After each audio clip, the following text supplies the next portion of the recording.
What is up, you sexy YouTube mother lovers? Now, I'm not sure if you're aware, but there is a small armed conflict in a little-known Eastern European country known as Ukraine.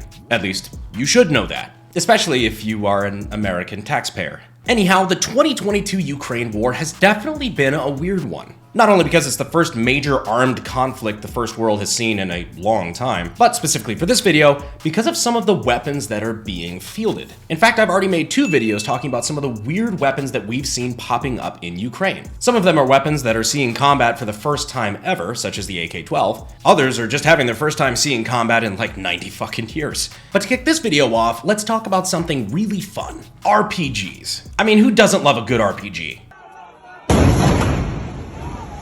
Okay, maybe other than that guy. But RPGs are dope as fuck. And in the Ukrainian conflict, I have been seeing some inventive shit with them. First off, we've got something that is legit a first for me. Modified mortar RPG rounds. So what it seems like is going on here is that they're taking the rear half of an RPG-7 rocket, you know, the one that has the propellant that actually shoots the projectile out the front, and they're attaching old mortar rounds to them. I guess the purpose being reusing, you know, older munitions, maybe if you don't have a mobile mortar system or something like that, and now you put them in a man-portable, shoulder-fired system. I guess it kind of makes sense if you think about it that way. Instead of having to lug around a Crew-Serve mortar system, now you have it in a, 15-pound tube. Kind of reminds me of Saving Private Ryan, where they're smacking those mortar rounds into the piece of steel and tossing them at tanks and shit. Once again, proving necessity is the mother of invention. That in guerrilla warfare, it's always useful to have a couple of rednecks around. Speaking of some redneck shit, I've been seeing a lot of photos and videos, including stuff like this. That is an RPG with several regular grenades taped to it. For when a regular RPG rocket doesn't say "fuck you" loud enough. I actually do have a theory about why they do this. It is just a theory, but if I'm correct, it's just kind of mean-spirited. So regular RPG rockets aren't really necessarily anti-personnel, they're more for anti-armor. The reason because of this, it's not just an explosive. What it is it's an explosive but with a shaped nose cone, basically to use the explosive to liquefy the copper in the projectile to create just a jet of molten copper that penetrates tank armor, for example. That way, instead of just blowing up omnidirectionally, it has a focused jet of liquefied copper that can penetrate through thicker armor. But with all of those videos that we've seen of, a half dozen dudes on top of BTRs and tanks and shit, driving through Ukraine, just penetrating through the tank armor really isn't enough to get the job done.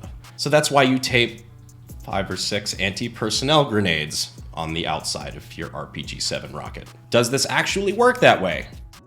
I have no idea. But I've been seeing it enough that I can confidently say that the Ukrainians seem to think so. And I can confidently tell you I would not want to be any fucking where near that thing when it goes off. Now, you guys have known that I've had an RPG for some time now. The hard part in the States is not exactly getting the tube, it's getting the rockets. They kind of, don't exist. But I've been talking to our buddies over at Drive Tanks, and we're trying to get together and maybe do a range day with some real RPG-7 rockets. So if that's something that you guys want to see, go ahead and let me know down in the comments, and be sure to subscribe so you don't miss that. There's very few videos of people firing an RPG-7 in a non-military setting, so I think it'd be really cool to bring the slow-mo cameras out there and just show how the RPG-7 actually works. I think that'd be really cool, so if you guys want to see it, let me know. But anyhow, back to Ukraine. Now, a lot of what we covered before involved Ukrainians using a lot of old, out-of-date, or sometimes even improvised weapons. Obviously, this is kind of out of necessity. Like when it's all hands on deck, you just use whatever you can get your hands on because, it's better than not having anything at all. But now they're not the only ones, apparently. Check out this video that was filmed by Russian conscripts, not exactly enthusiastic about their new AKs they were just handed. Yeah, these guns, I've heard a lot of people talking on the internet that they looked like they were picked up off of Somali pirates. These guns were the absolute shit when they came out in 1957. Comrade, you have Kalashnikov, ammunition, and sling. What more do you want? Let's be real though, as beat up as these guns look, they're AKs. They probably work fine. But apparently you'd be lucky to even get that. According to the caption on this next video, this is a weapon that the Ukrainians pulled off of some poor Russian bastard. This one was a hard one to pin down, I'm not gonna lie, because this thing just looks like a cursed gun image if I've ever seen one. Does anybody know what the fuck that is? I'll go ahead and let you leave your guesses down in the comments of what the hell we're looking at here. It's clearly rather rusty and beat up, but it is completely unlike any weapon I had ever seen before. Hopefully you're done writing your guesses now. So I cheated. I did some homework ahead of filming this video. I found out exactly what this is. That is a Chinese QB-57. If that doesn't sound like a firearm you've ever heard of before, that's because it isn't. That's a single-shot pellet rifle. You see that little lever on the side that he pulls open and it pulls the bolt back? That's the cocking lever. I'm meaning to tell you some poor Ivan got handed a squirrel killer and was thrown into the middle of 21st century combat with drones and tanks and was told good luck, have fun. It's no wonder a lot of young Russian men are leaving the country rather than being conscripted, because if this is the shit that they were being handed, I wouldn't blame them. Nothing says the government cares about your well-being quite like being tossed into fucking combat with a Red Ryder from A Christmas Story. You see that Ukrainian over there? Shoot his eye out. Now moving on to some of the other kind of weird guns, we've got a lot of World War II stuff still popping up. But before we get into what they're carrying, I've got a question for you. Do you carry a gun? If so, let me know what you carry down in the comments because I'm kind of curious. But if you are one of the people who does legally carry a firearm, I would definitely recommend checking out USCCA or the United States Concealed Carry Association. They're one of the sponsors of the channel I like because I genuinely think it is a good idea to have in case you are one of those people who does carry every day. USCCA is dedicated to give you the tools, knowledge, and training to be able to be confident in carrying a gun every day. The biggest thing about USCCA, in my eyes anyway, is that if you're a member, they will help you out with legal assistance in case you ever have to actually lawfully defend yourself with a gun. Basically, they help you make sure your life doesn't get ruined financially if you ever have to lawfully defend yourself. So anyway, I'd recommend checking them out. I'm gonna leave the links down in the description and in the pinned comment, and we appreciate their support of the channel. Now on to some weird shit. So one of the guns that is being pulled out of retirement quite a lot is the DPM or DP-28, also known as the Degtyarev machine gun, aka the dinner plate. We actually just did a video on mine the other day, which you would have seen if you were subscribed. But it's a really cool machine gun firing the 7.62x54R round, also known as the round that the Mosin Nagant fires. It's basically like a PKM, if a PKM wasn't belt-fed and was instead fed by a pizza dish. It's the closest thing to a full dinner plate most Soviets ever got to see. But in previous videos about this, we've talked about, of course, Little Tachanka that was spotted in Ukraine. But we've got some even better photos coming out of it now, including this gentleman who may or may not be administrative results in the black balaclava, having an original DP-27, DP-28. You can tell this because of the stock. See, it doesn't have a pistol grip and instead has more of a hunting style stock. It is the traditional, original DP-27, which we refer to as the DP-28. Don't ask me why. Not to fear, we've also got the DPM in the hands of this Russian gentleman. At least I'm assuming Russian. It's got the Z in the background. I don't fucking know. It's a complicated situation, and considering the amount of friendly fire incidents over there, they can't seem to fucking figure out who's who either. But yes, this one is the DPM, and you can tell that because of the straight rod coming out of the rear, and also the fact that he's holding on to the pistol grip. It was an addition that came later. Still really whack to see a 95-year-old machine gun seeing use in modern warfare, but hey, lead is lead, man. Speaking of 100-year-old machine guns not being allowed the privilege of dying, we also have more of the Maxim. Here we have a Ukrainian gentleman posted up with his 7.62x54R Maxim, also known as the Snowcat Maxim. It's actually the exact configuration mine's in.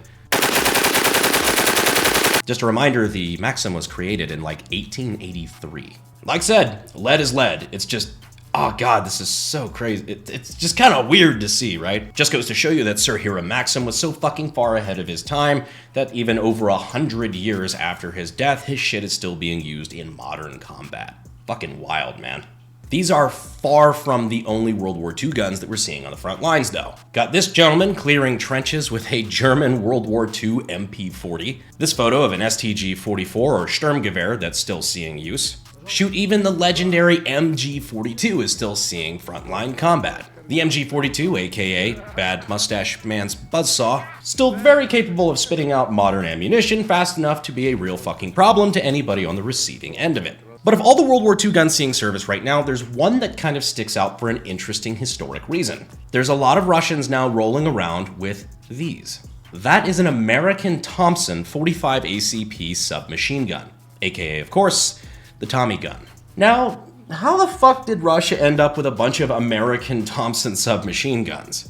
History time. Allies, or I guess future allied nations, were already fighting against Germany in Europe. Blitzkrieg warfare, the butt-fucking of France, you know, all that shit. The United States was not formally involved, but was basically trying to figure out ways to not send troops over, but still supporting our allies. This is really, really ironic that I continue to talk about this in the context of a Ukraine video, but just follow me here. So something was signed into effect that was known as the Lend-Lease Act. This was in March of 1941 and was basically a way for us to funnel supplies and ammunition and weapons and things like that to our allied country to support their efforts. One of the allied nations at this time was, ding ding ding, Russia. So from 1941 to 1945, we ended up sending Russia billions of dollars worth of equipment. It was like $11 billion at the time, which was more like $180 billion in today's currency. Or by the time you watch this, about $200 billion, because inflation is a fuck. But what was included in this equipment?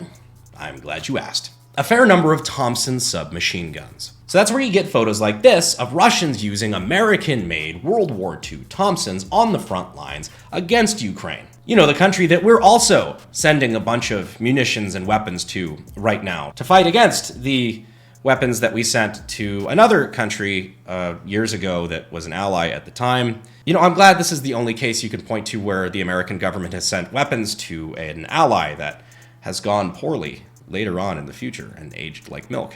At least we learn from our mistakes. These are, of course, not the only World War II guns that are ending up in Ukraine. Let's start talking about anti-tank rifles. Specifically, this motherfucker here. This is the PTRS-41.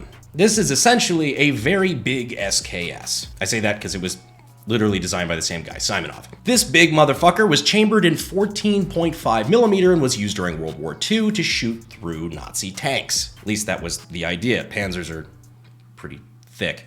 3 Cs. Anyhow, turns out they still have a purpose, because I guarantee you that shit will butt-fuck an engine of any vehicle ever, as well as probably penetrate some of the light armor on some of the lightly armored, armored personnel carriers and, shit like that. Speaking of World War II Soviet 14.5mm anti-tank rifles, there's actually another one I saw. The bolt-action version called the PTR-D. Here's a gentleman shooting one out of a kitchen window. Not gonna lie, everything in this photo is just kind of like a whole-ass vibe. Look at the size of the fucking casing sitting there by the window. The concussion of this gun alone is gonna give this guy a fucking TBI. Maybe this isn't weird necessarily, like weird guns of Ukraine, but I don't know, it's kind of jarring for me to see a, antique, basically, Russian anti-tank rifle from World War II being shot out of a residential apartment building in 2022. But moving on to maybe some more modern weaponry, we have this gentleman with a suppressed Barrett M107. That's right, he is suppressing a semi-auto 50 cal. It's still a supersonic 50 BMG, so suppressed is a much better word for it than silenced, I'll tell you that. I've shot them before, they're not quiet. But anybody who's watched Garantham's channel recently knows that yes, you can actually suppress these motherfuckers decently well. Onto a weapon that I've personally never known to actually have any real combat use before now. We've got this, the Shak 12 or the Ash 12. All of you Tarkov players will know exactly what this is. This thing shoots a 12.7mm projectile, which, if you know anything about 12.7, is literally the same as 50 caliber. Like the Russian 50 cal is called the 12.7 by 108, whereas ours is 12.7 by 99. This one's more of a straight-walled cartridge, much more like, 50 Beowulf or, 500 Magnum, whatever. But it's a good bit longer, and the projectile is thick. Like, as in the projectile weighs more than 50 BMG, which is fucking incredible. But the purpose of that is so that it can be super heavy, while also not being over 1,000 feet per second, making it subsonic, meaning you can suppress it easier. Still would not want to fucking shoot one for any length of time. But yeah, from what I can tell, basically they made it 50 Beowulf if 50 Beowulf was actually useful. No, I'm not taking it back. But yes, here we have a smiling Ukrainian gentleman who appears to have captured one, which is the first time I've ever seen one of these in the wild. Could be wrong about that, but this is the first time I've ever seen it. And here, this one was sent to me because the rifle of choice of this gentleman is the CZ Bren 2. Definitely unique, but that's not what caught my eye. I'm much more interested in that FNC looking gun next to him. That is definitely a bit more exotic and honestly just drippy as fuck if you've ever seen the movie Heat.